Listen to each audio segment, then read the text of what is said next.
and irony, just like animal farm. Justice mean inequity, so who go say the truth? Who go say the truth? Christian can say silence, Islamic leaders silence, kings and queens silence, traditional leaders silence. So who go say the truth? We are them go so confused the call. Now by area why no better. We are them go so confused the call.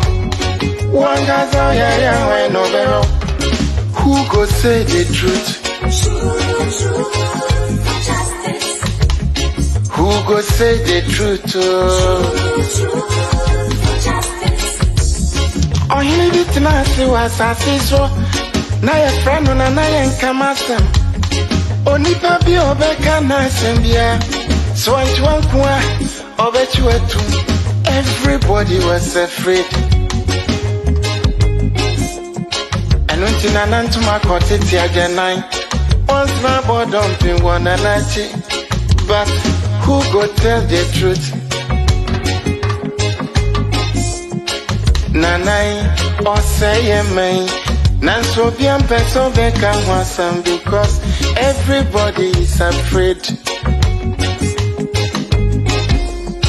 Anya safwe muayini. Akuku drofo nyina dalima. Who go say the truth? Obiaja konson so to grow Germansa to me be a cacobrafo. Efo anyina ye. Efo. When you know ye. Na so kutrata down na so be dia back or why no keke. I fene for be man mo pia for efo. Ne cross on my mo. Anya safwe muayini. Akuku drofo nyina dalima. And who go say the truth? Abaya di bote chino. Yedi bi bebo nyande bi. Kachi sa udi oma upipi numa. Would your mind never shine my preference? But who go tell the truth? TUC, silence. Even journalists, silence. Oh, then who go say the truth? Right is right. Wrong is wrong. No matter how you justify. You say you wanna get rid of corruption. Someone want to help you. Now the person become your target. Jobless, no they mean senseless.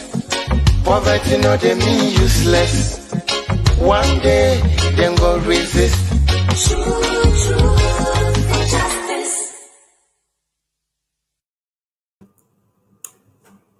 Good evening once again, and you are watching MyView live on today's Ghana News TV with me, Jerome Pan. Let me also remind you that we are live on Switch via satellite and also on Facebook, Instagram, and YouTube, all on today's Ghana News TV. And you can equally follow us on Twitter and TikTok, and also our podcast on Anchor FM. It's always a great pleasure to welcome you to today to our evening's program, where we share our views and on tropical issues within the country. In the most trending issues, we woke up to the announcement of His Excellency, the President of the Republic of Ghana, instructing his his Minister of Finance to engage with the IMF. The current NPP government, and in its publications, says that its policies, including the e-levy, which would have provided practical solutions to the country's current debt distress, have been frustrated by either the public or the minority members in parliament. But that is quite interesting because the policies are to the benefit of the public. And how could the public now be a source of frustration? Nonetheless, there are certain precedents that we need to have a second look at. On the 10th of March 2015, our current Vice President, His Excellency Dr. Mahmoud Bawumia, then presidential candidate, asked Ghanaians not to forgive the ruling NDC government for mismanaging the country's economy. He said the economic straits was self-inflicted, born out of mismanagement and corruption, and that it was unforgivable for the country to go to IMF for a bailout. Thinking that would have been the end, we moved down the lane on the 31st of January 2019. The President, His Excellency Nana Akufo-Addo, addressing the diplomats and their spouses at the Jubilee House, said Ghana will not go cap in hand to the IMF to literally beg for arms. That's the irony. Ghana beyond aid. On the 25th of February 2022, a leading member of the government, Honorable Ken Ajapong, told Ghanaians that any government that goes to the IMF has failed. Now, the big question that we ask you to express your views on this evening would be, has the MPP government failed Ghanaians? Stay tuned. When we come back, we have a seasoned politician who will share her views and that of your views together with mine, and will make this program a success. Stay tuned.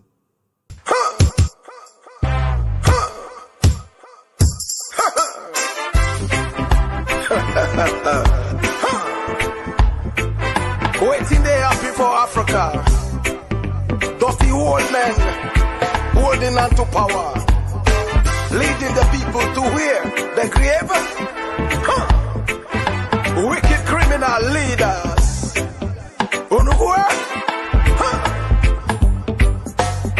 See them a come, them coming like an angel. But them a thief, them no say them a thief.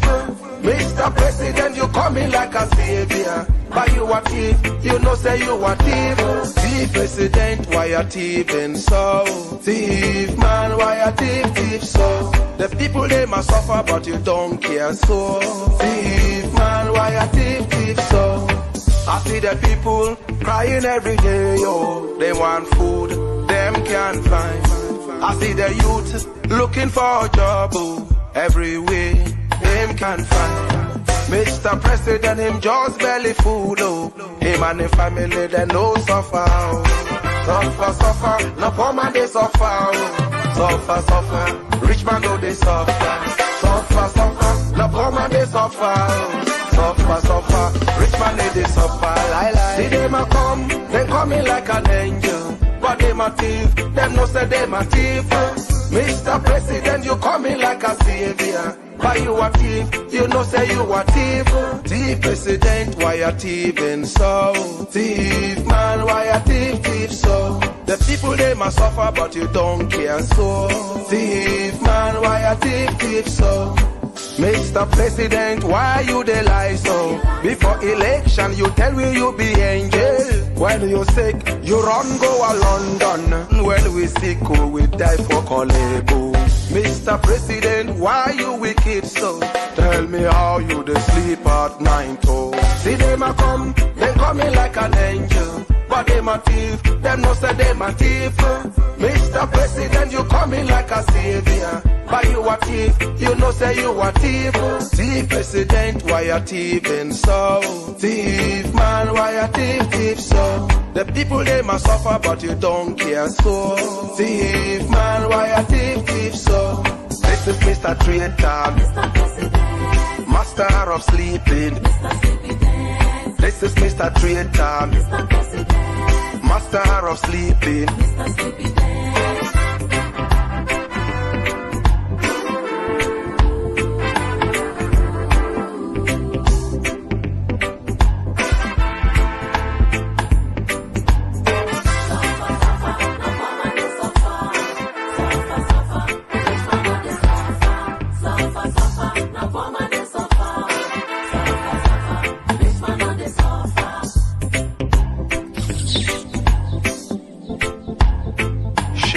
Ibrahim Banza, Yarambarayi, Fiafiwo, Alakpato, Nayeruyaya.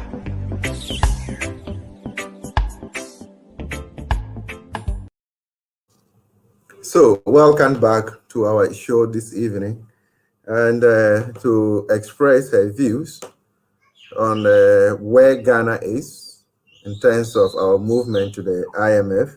We have no other person but Honorable Bailout-Magoo. She is a former MCE for Suhum and a former deputy campaign spokesperson for the National Democratic Congress in the 2020 elections.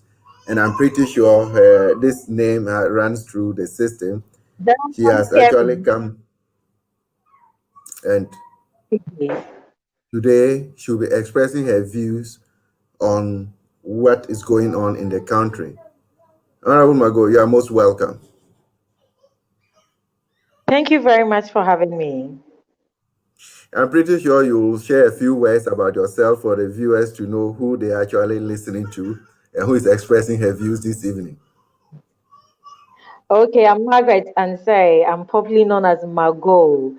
The immediate deputy campaign spokesperson for the NDC and the Jomama campaign team in the 2020 elections, a former municipal chief executive of Suhum, and a former parliamentary candidate for Suhum in 2016. And I am Mago. That's me. Powerful Magoo. The name I think runs across. Well, this evening we are very grateful to have you on this program, and we just want to have your views on what is going on. We are told that His Excellency the President has asked the Finance Minister to engage the IMF, and earlier on there have been certain statements that have been made where we are told by the sitting vice president, who was then a presidential candidate, talking about mismanagement on the part of your party, National Democratic Congress. You were in government at that time, and that resulted in you going to IMF. Notwithstanding that, we have Honorable Kennedy Agyapong, who is a presidential hopeful of the new Patriotic Party, also saying that any country that goes to IMF is a failure.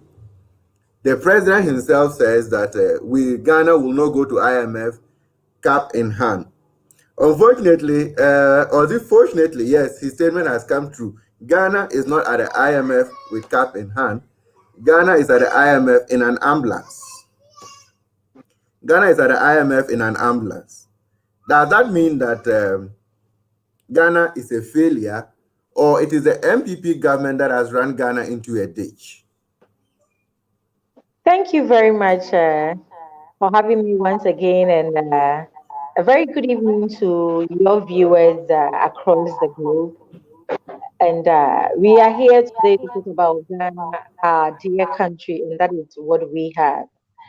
First of all, in 2014, when the NDC under His Excellency John Dramani Mahama went for an IMF, bailout, we went because of certain reasons, and the main two reasons were President Kufuor's tenure, especially when he was exiting. He introduced a single spine salary structure, and the Professor Mills and Mahama government inherited the single spine. And it took effect between 2013 and 2014. And the very example I can give to your audience or to your viewers is that as of President Kufuor's time, a police officer's salary was around 120 Ghana cedis. And the single spine stated that we should pay the police officer over 100, over 1,000% increment, which was around 1,200. So these are some of the challenges we inherited from President Kufuor in 2008. It took effect in 2013 and 2014. So the economy was on its knees. Single spine salary, police, the services, it took us by surprise because we weren't prepared for it. Also, our gold prices, our cocoa prices across the globe, the prices it dropped. And our oil field, which we had only one oil field then, we had challenges and we were not able to produce. And Doomsaw was also on our knees. Doomsaw, which was a generational problem. Some people in 1998 can attest to it that there were Doomsaw during Rawlings's time. We were hit by Doomsaw around the same time. So President Mahama took the country to IMF for help and for credibility purposes. We were at the verge of election. We were going into an election. And IMF conditionalities, you can't subsidize fuel is on the rate, therefore take the money for livelihood empowerment program, which is LEAP. So the government was squeezed, but yet we stood our grounds because we wanted to build infrastructure. And it is through that we have such homegrown policies. We have this ESLA for the energy levy recovery. We had a stabilization fund, we had sinking fund, we had heritage fund from our oil proceeds. We put in proper measures. We did the ENI investment, which is one of the largest investments in the country in West Africa. We did all that, and we were able to implement a Boise plan, a Pabo plan, which is giving employment to numerous number of Ghanaians. We also made sure that the two additional oil fields that were discovered were in place before we handed over to NPP in 2017. The IMF program was supposed to end, but the NPP extended it to 2019, an additional year before they exited with the Kinke party. So during this time, the economy had grown around 3.7%. And the IMF and the World Bank and President Mahama himself predicted that due to the proper measures put in place, in 2017, Ghana's economy can grow over 7%. And in 2017, first quarter, we saw the evidence. The economy had grown over 7% as it was predicted. So we handed a very robust, a very stabilized, a very good economy to the MPP to manage. So if we are here today and Ghana is on its knees in an ambulance going to IMF again, then it's as a result of corruption, cluelessness, mismanagement, disregard for the people who voted for the government, and the government who did not listen to reason. That is why we are here today. So the NDC went into IMF with very, very critical conditions, and we had homegrown policies that the IMF were supposed to support us to implement to leave a proper legacy for the country before we handed over in 2017 to the MPP. So I think President Nanado and Baomi and the finance minister, they are the best people to tell us where Ghana is. But as a citizen of this country, as a member of the opposition, which have been always in the media and cautioning the government of what it's doing and its implications, the rippling effects on us. The government introduced the Japan. We know where it ended. They started with PDS, the opulence, a president that we have a private jet procured bought by the Ghanaian government, refurb in 2018. Yet our president will hire a private jet which will cost and over 17,000 pounds per hour. All this is, we spoke about the opulence. The president was living like an Arabian king, yet he tells the citizens to tighten their belt. So we are here because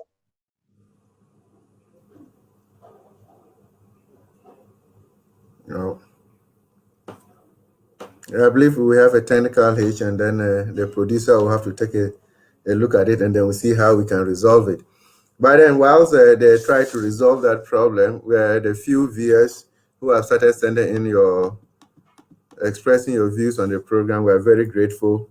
Mike, the able chairman of Hanover branch, thank you, Mr. Host, for the great insights. Kweku Ide, always, we are privileged that you are joining us once again this evening. Magoo, welcome to our homes. It's a delight to watch you in our homes and watching you live from Amsterdam, Holland. Bashiru Abla. Bashiru, I think we are grateful to see you today. We are happy to hear from you. May Allah bless you. We have Honorable Dominic Mbang.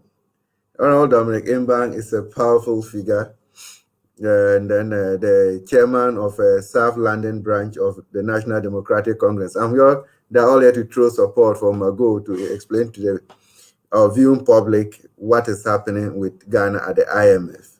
Patience Dako, oh, we are very privileged. As for you, every week, every time you are with us, we are happy that once again you are on the show.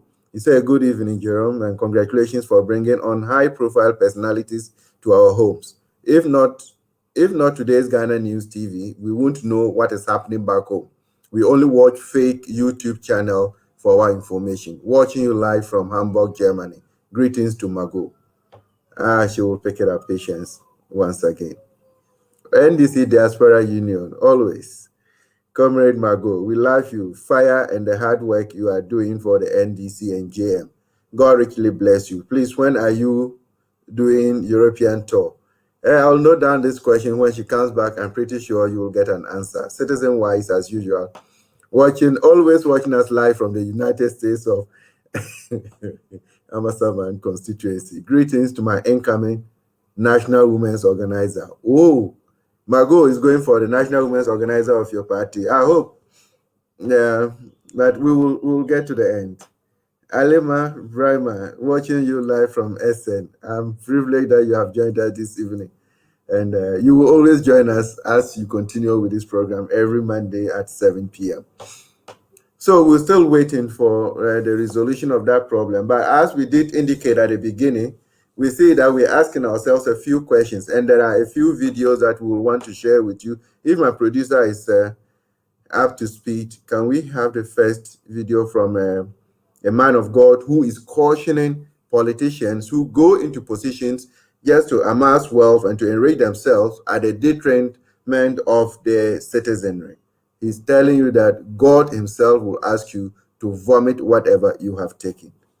What they've started doing is that they've started praying that in Ghana, the judge, the great judge himself will judge, because they don't have confidence in a lot of our laws. And so they are praying, and I told them, I agree with you, I'll be praying with you.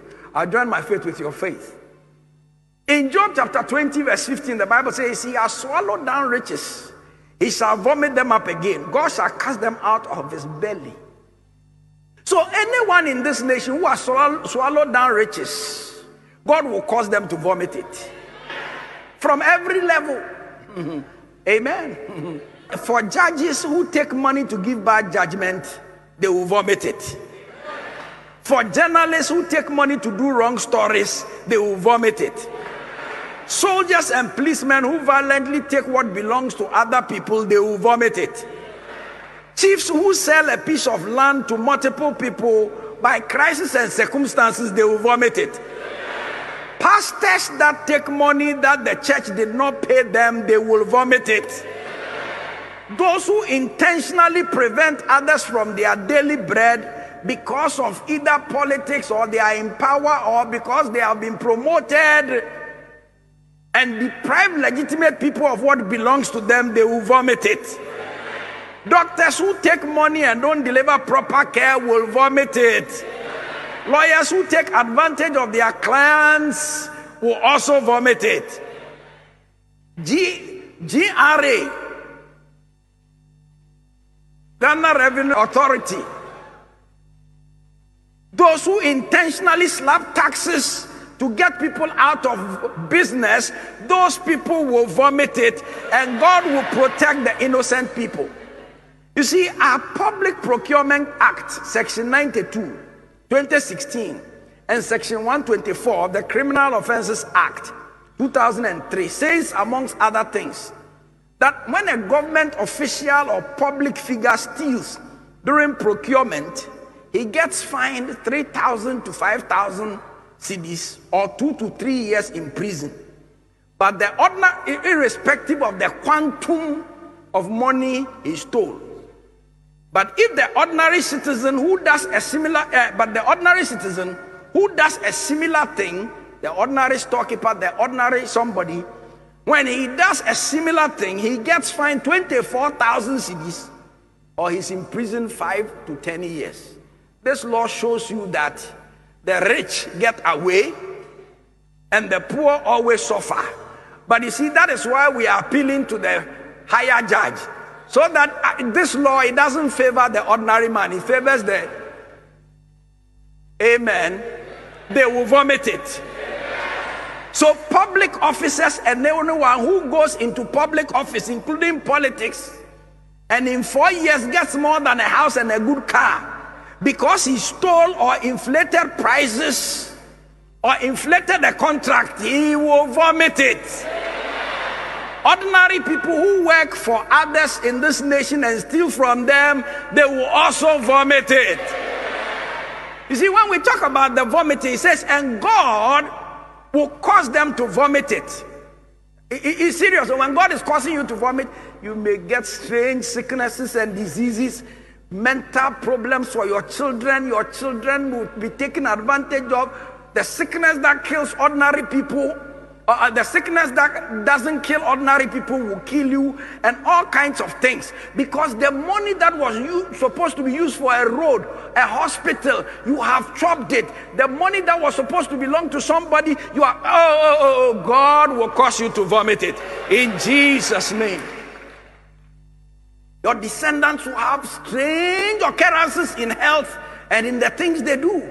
Because you can go into politics, or you can be a public servant, director of a corporation, a company, etc. Be the boss of, be a salesman of somebody's company and not steal, and still be prosperous. May that be your story and your testimony in Jesus' name. So I think my technical producer is still on course. We don't know what the situation is, but Auntie Maggie is back. Welcome back. Ghana and our internet, forgive us. That is it. That is it. I'm pretty sure Nanado doesn't want you to express your views. It's interesting. Well, good to have you back, and then we'll continue to look at where we ended up about the issue of mismanagement. So as I articulated my point for like giving the reasons why we went to IMF in 2014, yeah. So we had solid reasons, and we had programs that the IMF could look at and regulate that. But we are here today, and the NPP government cannot tell us what they have in hand to show the IMF that these are our programs and help us regulate them. We can't tell what programs they are taking to the IMF. So we are here in IMF trying to negotiate or having talks with them because of corruption. And Nanado's government is full of corruption because of cronyism. Nepotism breeds corruption, toxic environment, confidentiality. There's no transparency because a nephew is a finance minister, a nephew is a transport minister, procurement issues, they are hiding it, and all these things does not help develop a country. We are not managing a family business here. This is a country we are talking about, a 30.8 million citizens. And few people from a certain tribe want to destroy the future generations. When President Mahama was thinking about a heritage fund, thinking about the unborn children, that the only one oil field we had, let's invest into the future of my kids that I have not even decided to give birth to. Nado has come to consume and even huge debts on the children that are yet to be born. So these two leaders are entirely different. When you look at the figures that we had when we went to IMF, it is so clear. And what they have now, when you look at inflation, GDP, everything, that we can't compare NDC to NPP. We cannot. This is a failed state under Nanado because we handed over a very resilient economy to them in 2017. Okay. Can we not therefore say that? Please go on. Make your statement. That goes to IMF. I think he said he will swallow back his words, but I mean, it's too late. What we need is an apology. they should come and apologize to Ghanaians that they have mismanaged the economy. And I'll say kudos to the NDC members of parliament, all the NDC communicators, including myself, all the good citizens. There were justice, some people calling for justice. They were always at the doorstep of parliament, telling them they don't want e-levy. And we explained e-levy to Ghanaians for Ghanaians to know that it is clear TV. That is why Ghanaians did not support the e-levy. Because we can't keep supporting another to be flying private jets. Whilst we have the Falcon sitting there, then we are taking care of its maintenance and all that. So the rejection of the e-levy for the government not getting its target revenue, that is why they are going to IMF. But my dear, in the 8 years, the Mills Mohammed government in 8 years, the revenue that we got from oil proceeds was around 6 billion Ghana cedis. The MPP in 6 years has 20 billion Ghana cedis from the 3 oil fields. The revenues, including grants, taxes, loans, bonds that the Mills Mahama government had within 8 years was just a little below 2 billion Ghana cedis. Now the current government in 6 years has over 500 billion Ghana cedis, etc. During COVID, if this government could tell us that we are here because of COVID, during COVID, GRA in 2021 was able to hit beyond its target. They had about 5.3 billion, which that record has never been set in the past 11 years. So even COVID, Ghanaians were paying tax. Russia-Ukraine war, when did that start? Somewhere in 2020 October, Bloomberg, Fitch, all the rating agencies were rating us down. So Russia-Ukraine war, where did it start? We are here because of mismanagement of the economy. But it's so unfortunate that Baumia is a book economist. Blessed memories of the late Fakwesi Misati. Baumia was learning books but he did not know how to apply them. When we went to school, our lecturers taught us theories and they taught us how to apply them. I'm a communication person, and one of the most famous theories is let's say, a system theory. The system theory, they will teach you the theory, but they will let you know how to apply them. Therefore, if you go to an organization, you know that you are not living in isolation. You scan the environment because the environment is highly unpredictable. You scan between the environment and the organization as a PR person. That is the application of the theory that I was taught. But Mia learned the textbooks, and he did not learn how to apply them. So the MPP government is just a shallow government. It's just a complete waste of the Ghanaian time. And that is why we are here. But, Margot, if you want to look at it from that angle, somebody might not agree with you. Because the spokesperson for the vice president just told us that the vice president essentially has been moved from the economic management team to do digitalization. So we should not blame the mismanagement of the economy on the vice president. What do you think? Dear, you see, because the MPP, they have limited minds, when they are talking to Ghanaians, they assume we all think like them. But Ghanaians are smarter and wiser. We all know the vice president is part of the economic management team. We all know that the vice president is to complement the president. We all know the vice president was portrayed to us as an economic wizard. We all heard what the MPP said about the vice president, Dr. Mahmoud Baumia, and Baumia was everywhere talking about the economy. He cannot excuse himself from this catastrophe. Baumia is deep into this. He cannot excuse himself. Now, let's look at it from that angle. Just earlier on, before the MPP government came out of the IMF program around a few years ago, which I inherited from the NDC. After all the noise, they extended it for about a year or two before they went off. Now, later on, we were told that in one of the assessments by the IMF, the figures that the MPP government presented to them was different from the figures that they presented to our members in parliament.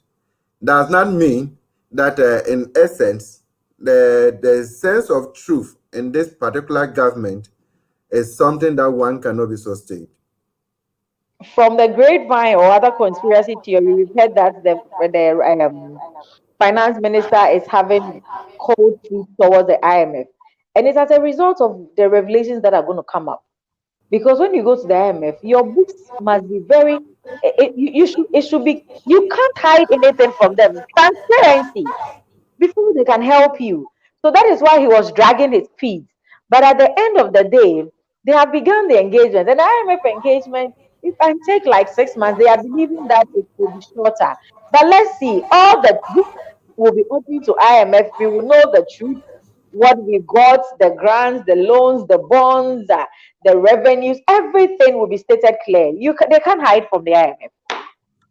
They can never hide from the IMF. So the truth will But come now, out. And we are okay, waiting for that. let's move on and then look at one of the reasons given for going to the IMF, that the minority and probably the entire public rejected the issue of the e-levy. And I think your party was very instrumental in the rejection of the e-levy. And you did indicate that you did a good communication by explaining to the people the impact of the e-levy. What would you have done differently as a NDC in government in terms of this e-levy? Because the NPP said NDC had e-levy in their manifesto. You are a communicator on the part of the NDC. They couldn't prove it. I was very instrumental in the 2020 elections. Nowhere did we talk about e-levy in our manifesto. What President Mahama said was that he was going to build the economy with a 10 billion US dollars project, where there will be infrastructure scattered all over the country.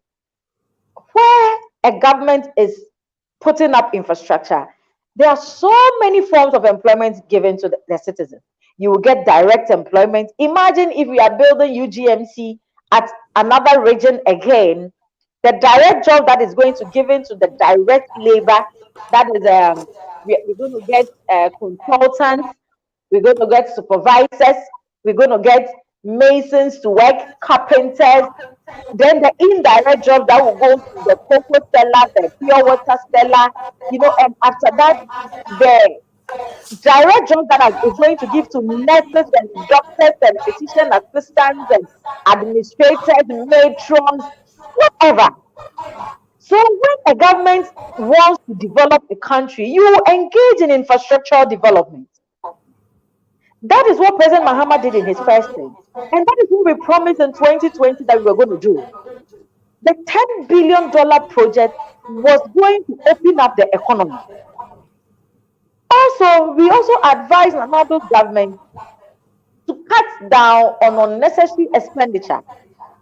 When you go to the Flagstaff House, we have presidential staffers, we have political appointees, we have civil servants on secondment. And all these people, during President Mahama's time, the official numbers were not even up to 700. As I speak with you, the official numbers of Nanado's presidential staffers is around 3,000. And these people, their salary is as equal as the deputy minister's salary. So we asked this government to cut down costs, because we use 8 to 7 ministers to develop this country to a certain level where there are ex-patron projects that you can point at.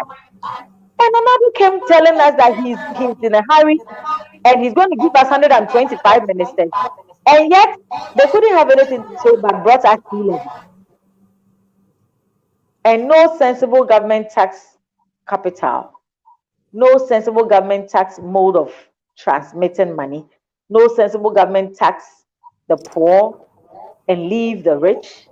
That is why we said e-levy is a clear TV. It is not taxation, it is stealing from the ordinary Ghanaian.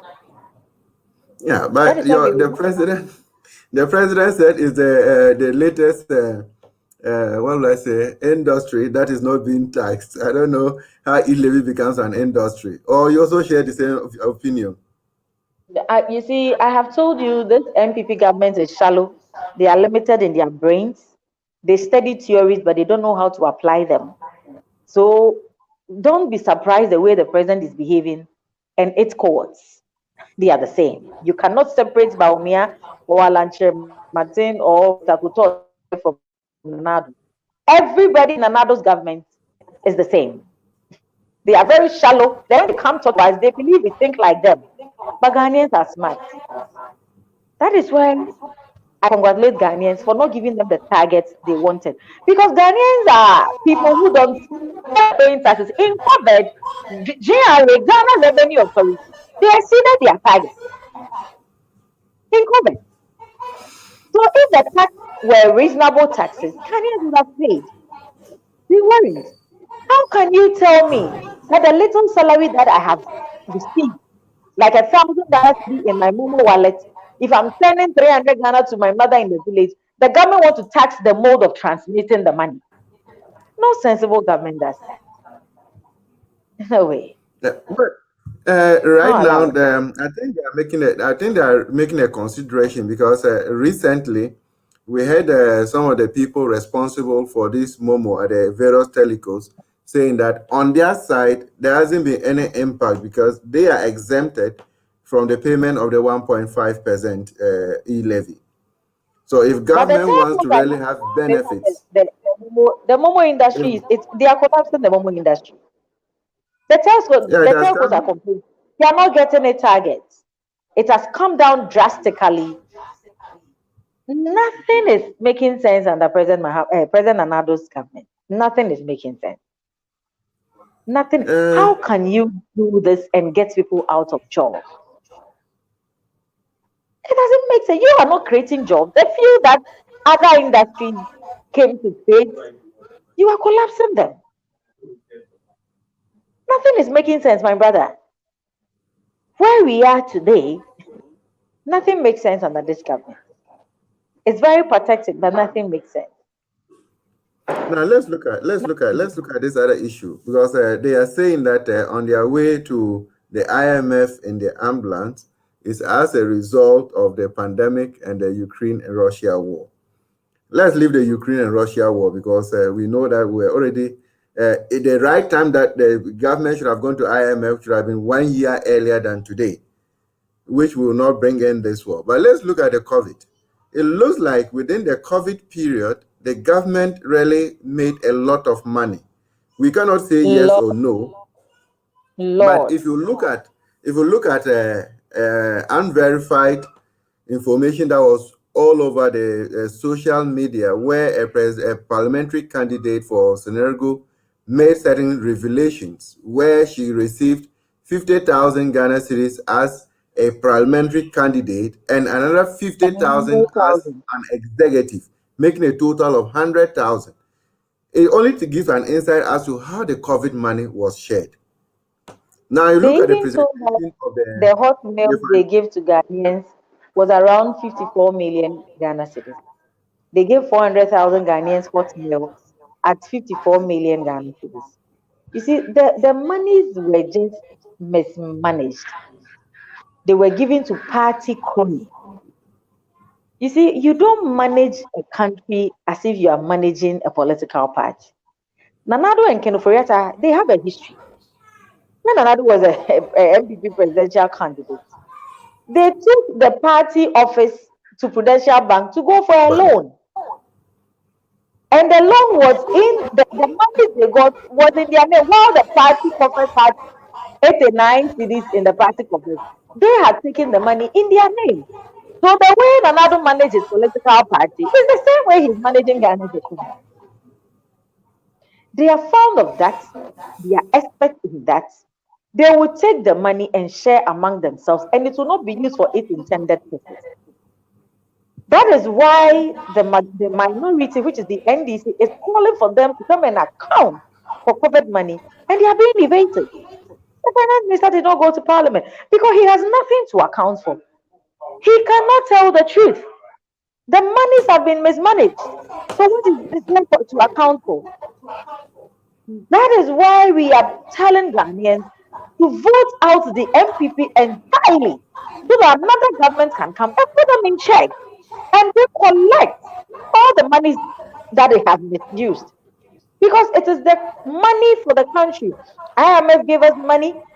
They gave us around $430 million. World Bank gave us $1 million. money from individuals, a lot of money. The ones that they took from the stabilization fund and all that. It is the monies for the citizens of this country, not a clan. Therefore, a government must come and investigate. If you allow them to sit on, they can investigate themselves. That is why we are appealing to all Ghanaians to work hard and kick out the MPP government entirely so that there can be proper accountability. Because Parliament is calling the finance minister to come and account. They cannot. Look at the examples that Starigu PC spoke about. So how can the finance minister go to account for it? They cannot. The only option is to kick them out. Yes, let me come back to this. I think always we hear this when parties are in opposition. The MPP in opposition said His Excellency John Dramani Mahama had built houses. He had squandered a lot of money, A, B, C, D, and when they come to power, they will make sure they retrieve all that money. 6 years down the line, they've not been able to prove, and Ghanaians bought into it because that perception of corruption was so high among them, and they stepped down to the ordinary Ghanaian to understand that there were issues of corruption in that government. They came into the government, the NDC was voted out, MPP came in. Right down 6 years down the lane, we haven't seen any evidence of a retrieval of money from anywhere.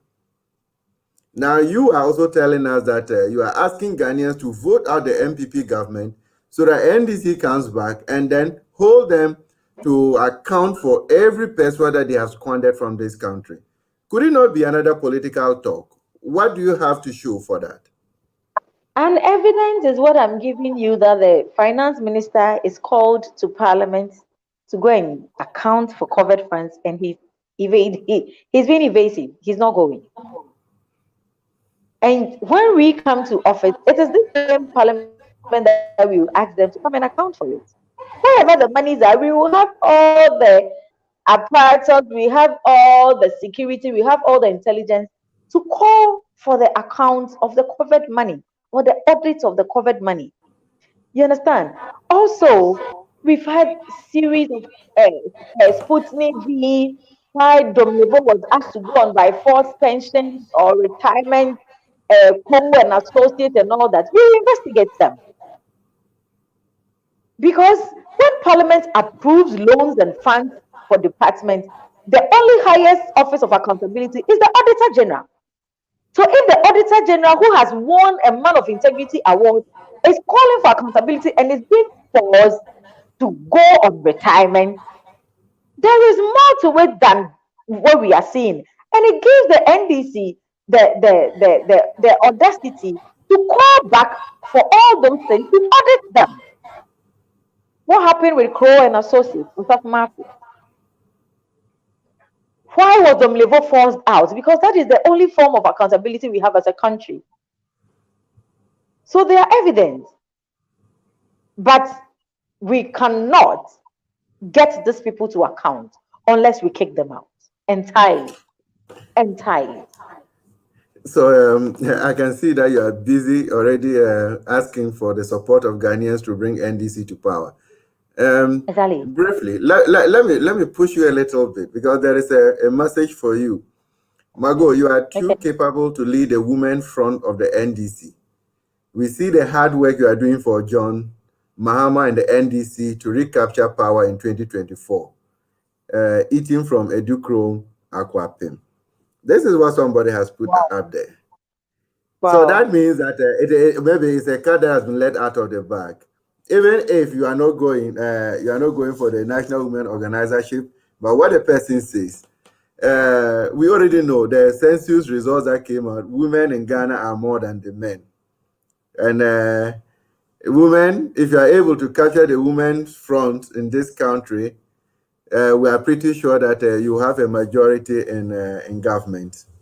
And worst of it all, the NDC, we give you. What will I say? We congratulate the NDC in particular for coming out with a woman as a running mate for the 2020 elections. Now, what will be your role as a woman, probably the woman organizer or a woman in NDC, pushing down the message down to the grassroots, asking for the total support. Okay, thank you very much, and thank you, my dear, the eating from Ablekuba, the gentleman that sent the message. I have spent the last 18 years serving the NDC. I started from the branch. My mother was a constituency women organizer for over 20 years in the Suhum constituency. I came to the university and I became the first female paying president of the intellectual wing of the NDC on the various university campuses. From there, I became the national deputy paying coordinator. From there, I became the LESDEP coordinator for Ashanti region under President Mills and Mahama. From there, the Suhum people called me to come and contest as their parliamentary candidate in 2016. I won the primaries against two strong men. I became the municipal chief executive when I was a PC to use that opportunity to canvass for votes and all that. After that, in 2020, I was called by the party and the flag bearer to come and be a deputy campaign spokesperson. And I've been a party communicator from 2007. I have done national television and radio adverts for the NDC from 2007, 2008, when we won power. I have always been serving the NDC in Ghana, and I will be glad when the NDC opens nomination. I will go and pick a form to contest for the National Women's Organizers position. Why? Any serious political party that wants to win power must first get a very forward-thinking, bold, approachable personality to lead the women front. Somebody who can attract the middle level, the downtrodden, the aged, and the people on the fence. We need leaders who are appealing and convincing enough that if you are able to organize the people, you must sound convincing for them to accept your policies and projects that you have for the country. That is why I want to lead the NDC Women Front. If I capture the NDC women by winning in November, God willing, I will lead the women and direct them towards victory. And we will go to every corner to bring every woman on board. If you capture one woman in each household, the probability that you are getting ×4 is likely and is highly. And this is how political parties win elections. If you have a weak women front, it will be difficult for you to win elections. Because as you said, we have the numbers. And I have been serving the party for long. I am likable by all the ages, the young ones. I've been a teen president. I attract the youth. I attract the teen. I have been a parliamentary candidate. I know what pieces goes through. I've been an MCE. I know how the people, the grassroots goes through. I understand their language. I have come to become a national campaign, whatever. I have interacted with people. I know what our people want. And I know what the ordinary Ghanaian want. And I know what the woman sitting on the fence also wants. I am a lecturer. I teach in the university. I know how to manage egos. Therefore, if I'm given the mandate by the NDC women, which they will, by the grace of God, we will lead the women to recapture power in 2024. I don't know. Let me just come back with a very curious one. I don't know how we're not very sure about what happens in NDC and other political parties. But then you have been a parliamentary candidate before. Now you want to be the National Women's Organizer. Will the tendency not be there that in the event that the opportunity is there for a parliamentary candidate and you are the National Women Organizer, you abandon the women front and move to look for the parliamentary seat? Thank you very much once again. I have been a parliamentary candidate before. I love my constituency so much. It is one of my main constituencies.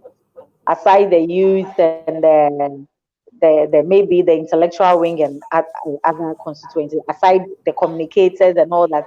Suho is one of my main concerns because that is where, as somebody who say born and bred, that is where I came from. But the point is that Suho is a subset of Ghana. When we are doing sets mathematically here, that is what we were taught.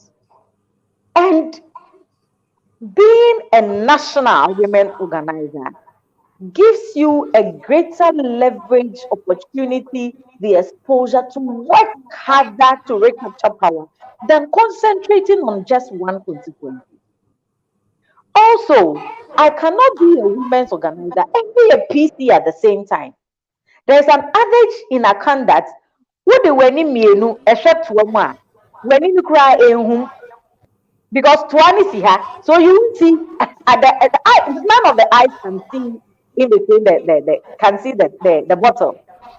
So if you I really want to win power, my focus is the victory 2024, not my personal aggrandizement of becoming a member of parliament. What is my use of a member of parliament when my party is in opposition? Why don't I capture power for the party to come and rule and give people peace of mind? Then my people in Suhom will have the peace of mind, unlike what is going on now. My focus is the greater good, as the communicators will say, utilitarianism. Decisions that will help everybody, not my personal decision.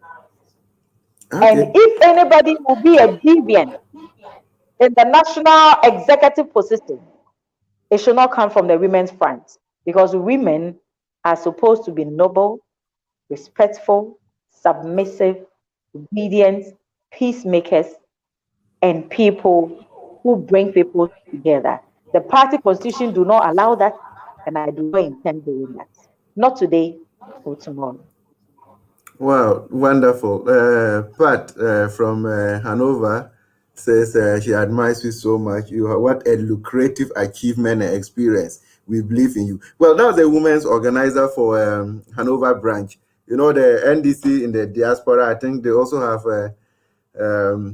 they are represented at your national congress. So Yes, definitely yes. you look up to some of them. Say hi to her for me She'll definitely and tell her hear. I appreciate her. Oh, there I is another appreciate her. wonderful one here. Nana Tafremu. She says, wonderful presentation by a beautiful lady. Unlike the MPP, the NDC can boast of capable people. Good luck to today's Ghana News TV and watching you on YouTube from Tatale, Northern Region. Good, Uh, good. We are grateful. We are grateful. Margot, we are heading to the end, but then, well, it's good that we have seen how you are going to play a role in bringing the women on board to ensure that NDC recaptures power. Yeah, In your earlier summation, you talked about His Excellency John Dramani Mahama vision of infrastructure development and all that. And yeah, I think the current president, Nana Akufo-Addo, has also done a bit of infrastructure development. And notably, again, is the National Cathedral, of which every day we read in the news, it seems not only a lot of people, but it is the NDC that is against the National Cathedral. I want to believe so because that's what I see. Don't you think that is an avenue for job creation for people? Why is the NDC against it? when you even say it's an avenue for job creation, the architect that designed the National Cathedral, I don't know whether he's based in Ghana, but you and I know he's not based in Ghana. And people have complained about a lot because we have architects who could do that job or even give them the opportunity to challenge themselves to do it. That the money will be in the system. It is the capital flight that is killing our economy. You understand? And huge sums of money have been paid. I am a Christian. Everybody that knows me from my primary school days, secondary school days, in secondary school, I was the SU prayer secretary at the Penny, I was the NUSI general secretary, Echoes of Calvary, whatever. The point is that the God that we serve do not dwell in structures, do not dwell in buildings. He lives in us. Therefore, the Bible says that let those who worship him in truth and in spirit. So God do not sit in a classroom or in a cathedral. He's in us. And when you come to Ghana currently, the tests are even more than the primary schools in this country. So Ghanaians have not complained of place to worship. Let's do what is needful than what is desirable. A president has made a personal pledge to God. We all do make pledges, but the Bible says that he do not believe in the pledges of fools. That is what the Bible said. Me quote in tree or say Bible say the Bible did not classify them kwasiafo like one to sebi. So if you make a pledge to God, it is between you and your God. Nanado could have done this without any hollow balloon around it. He could have just built this cathedral quietly and present it to God. And that would be more appreciable if we all believe in the Bible that we read. But building something for God that has raised a lot of controversies, now people are even looking for God to ask him questions. I don't think God will be pleased with what is happening. If we are Christians, let's do what is right. Our God is not a God of confusion. When you go to Kolebu, women are giving birth on the bare floor. You think God is happy with it? Women are dying because of oxygen. You think God is happy with it? God has taxed women to reproduce, to replenish the earth. And a woman will go into labor and die, which is avoidable. You think God is happy with it? People are dying through accidents because there are no hospitals. You think God is happy with that? Children are in schools, they are not getting good food to eat, to reason and write their exams and pass well, to become who God has destined them to be. You think God is happy with it? People are being shot during elections. 8 people died, and no cause of remorse, no word of sympathy to the families. You think God is happy with it? People are demonstrating, which is their civil right as citizens, and they are being shot, they are being maimed, some are being amputated, some their eyes they cannot see. You think God is happy with this? The greatest commandment in the Bible: love your neighbor as thyself. I leave that with the Christians in this country and with Nanad. Wow. Love thy neighbor as thyself. Let me just take 2 messages, then I'll come back to you and then we'll look at something. Pat is back. He says, big hi, our capable dynamic Magoo. We love you. Luigi Miller says, I can boldly say we have the woman. Luigi Miller happens to be the deputy secretary for Hamburg branch and one of the German chapter communicators. So, and we have no other person but Grace Talks. That is good evening, comrades, a great woman. That is the chapter women's organizer for NDC Germany. I think so. Yeah. Okay. Great. Hi. I hope you are keeping safe. Mama Grace, the greetings comes from no other person but Margot herself. So she still looks after all of you to support the women's wing so that NDC comes back to power.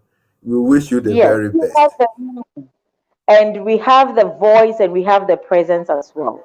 Women in parliament are doing so well. The first time parliamentarians are doing marvelously well.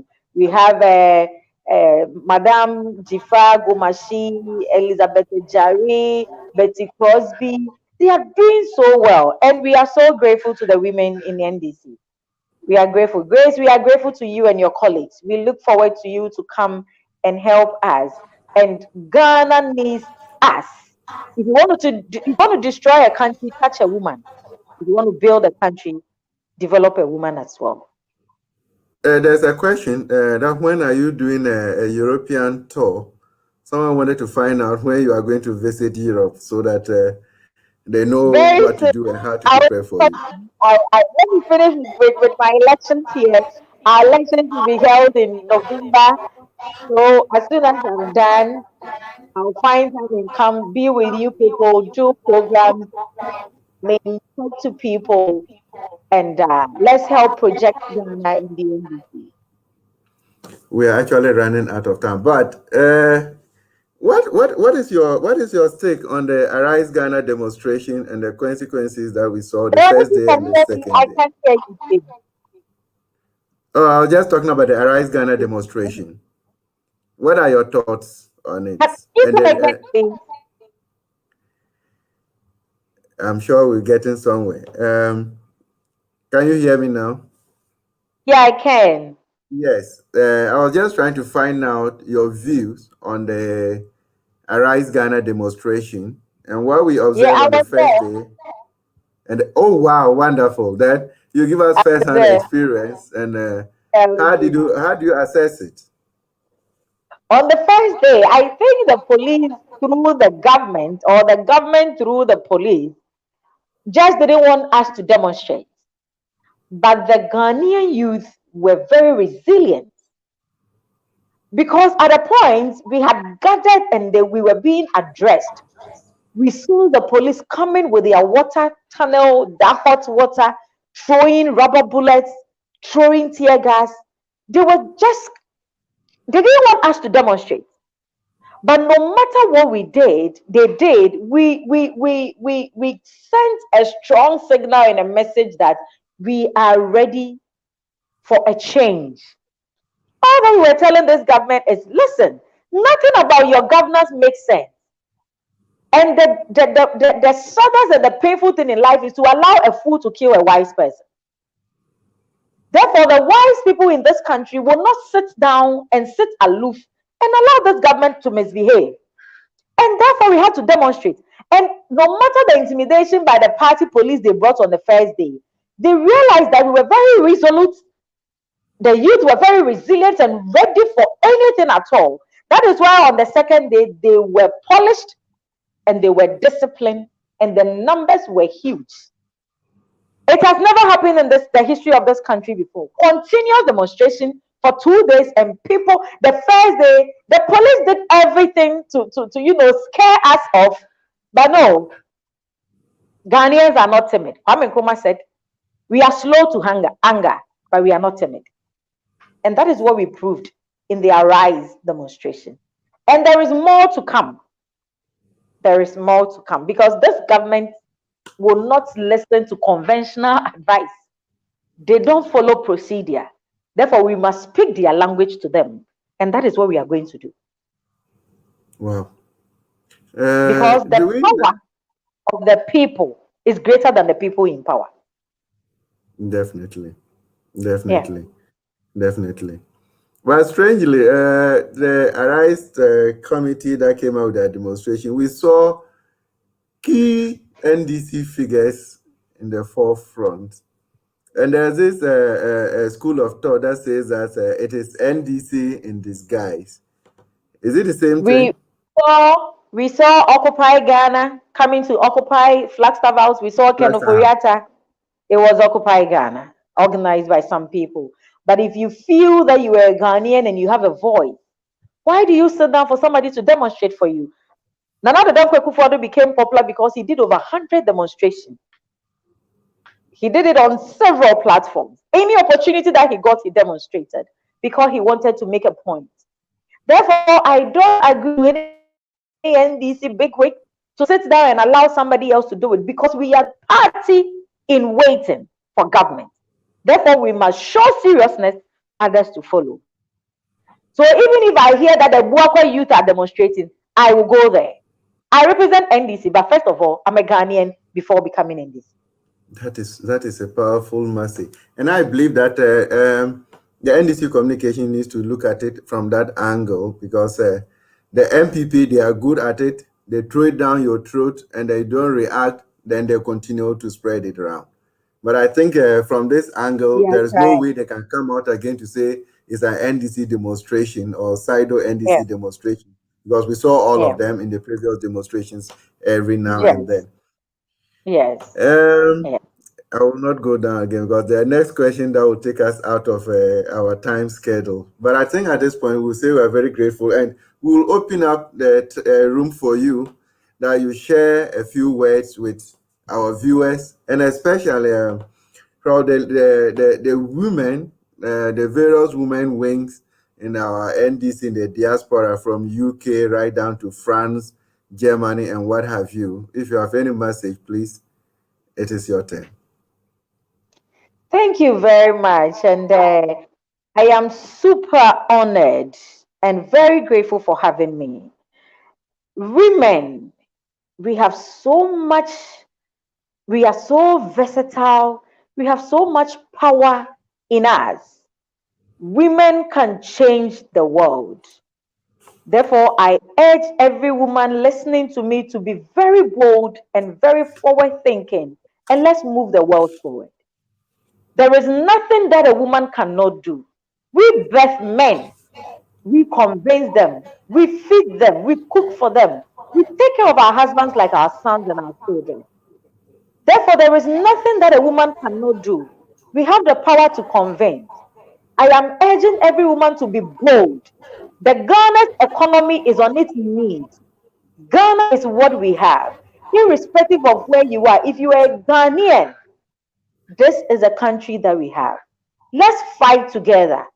And when we arise to defend and protect this country, no human being can stand us. We have the power to do so. I urge everybody to be bold because there is more in women than what we see. Let's explore the talent God has given us. Let's make our maker proud and save the world. That is what I want to tell every woman listening to me, especially all our women's organizers. Let's get people on board. We sound so convincing. And if we are able to do so, women are very truthful. When the men are thinking about the big things, women are thinking about the basic human needs. And this is what will move the world forward. Let's come together. Let's love each other. Let's support each other and bring out the best for others to emulate. And I know this world will be a better place if women arise. So this is a spirit of reawakening. This is a voice of calling on all of you. Wake up from your slumber and save your dear country. If Ghana becomes a better place, women will be saved. And we will have the peace of mind to sleep and wake up soundly. Thank you very much. Wonderful words. And Grace is very proud of you, Mommy, and your word is taken to heart. And Pat again is there. You nailed it, Madam. I'm really inspired by your utterances. Bravo. Well, that is very true. Women have a greater role. I am very grateful to all. Women have a greater role to play in every society. In terms of war, they are greatly affected. In terms of happiness, they lead it. So wherever you are as a woman, you have a greater role to play in bringing Ghana to where we all want it to be. We have been very privileged this evening to have no other person but Honorable Magoo, who happened to have been a former MC for Suhum and a former deputy campaign spokesperson for the National Democratic Congress for the 2020 elections. We are very privileged once again, and I know you will make time in the near future to join us again, and then probably in the run-up to the November elections, so that you share your opinions and your views with us once again. And to our viewers all over, this is today's Ghana News. I teach people how to talk. I'm a communicator myself, so anytime I'm called upon to talk is a privilege. That is the service I do. We are very grateful. To our viewers up there on YouTube, Facebook, Instagram, what have you, we are privileged to have you this evening. And don't forget, come Monday, 7 p.m., we will be live again on this program, MyView. Remember, your view counts, my view counts, and together, our views are expressed for the good of the country, Ghana. Good evening and have a blessed night. Thank you for having me.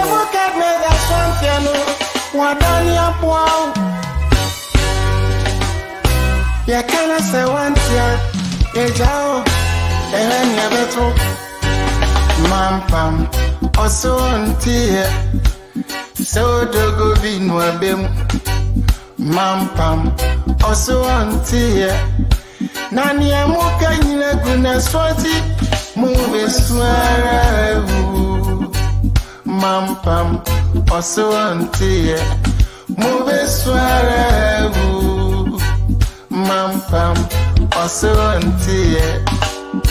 Once upon a time, animal called Mampam. Any king where them go bring him. Mampam said that king know the force. Tiger was a king. Mampam said he know the force. Elephant come. Mampam some